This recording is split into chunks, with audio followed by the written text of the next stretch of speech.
En ni ji ma ong'ol e kaunti ma Migori dwaro mondo piny owacho mar kaunti ma Migori ong'igi kod wang' maber e higa mar 2025 ka giywak ni piny owacho osebedo ka ok dew gima kare. Gidwaro mondo piny owacho mar kaunti ma Migori oket chike marito ratichgi. Jafwambo marwa Joe Juma nigi ler mathoth ewi wachni kowuok Migori.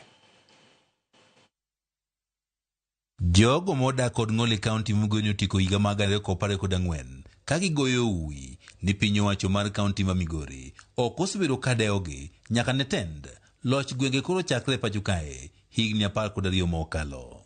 Nyasi mar odiechieng' mar jogo modak kod ng'ol notim e piny mangima mane otim dwe mar 11 mar higa mokalo ne opong' kod ich wang' malomor e kind jogo modak kod ng'ol.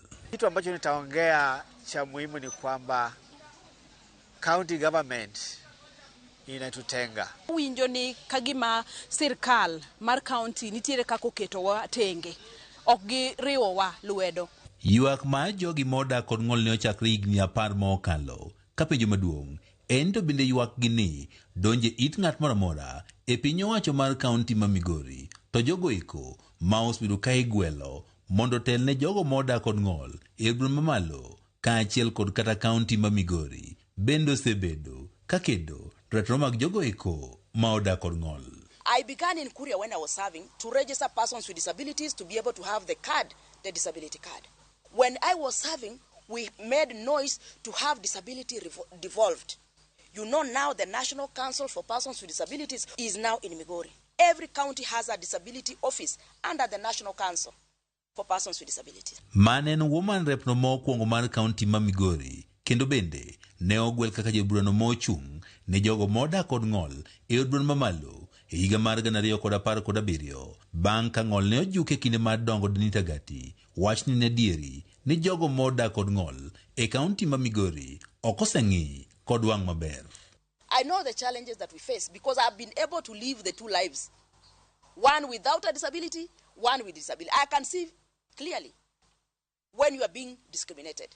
Gati wacho ni kata mana tamala bich mag tije ma onego mi jogo modak kod ng'ol ok osebed ka ikete tim kod piny owacho mar kaunti ma Migori.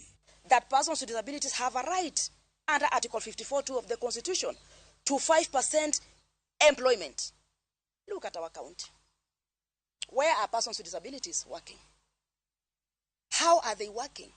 In what capacity are they working? Woman rep machon ma Migori wacho ni ber ka imedo rido chike mag jogo modak kod ng'ol e pacho kae mondo ka giyudi ratich gi yono makare. Strengthen those laws and policies so that even when we are allocating funds for Migori, how then do we ensure that the budget that comes to Migori is not a clamped budget? Jogo modak kod ng'ol e kaunti ma Migori ywak ni kata chik mag jogo modak kod ng'ol ma onego bed ni loso kod piny owacho mar kaunti ma Migori giserito higni maromo 12 ka nyaka sani chik no pod onge. What is diversity if we cannot include disability in diversity?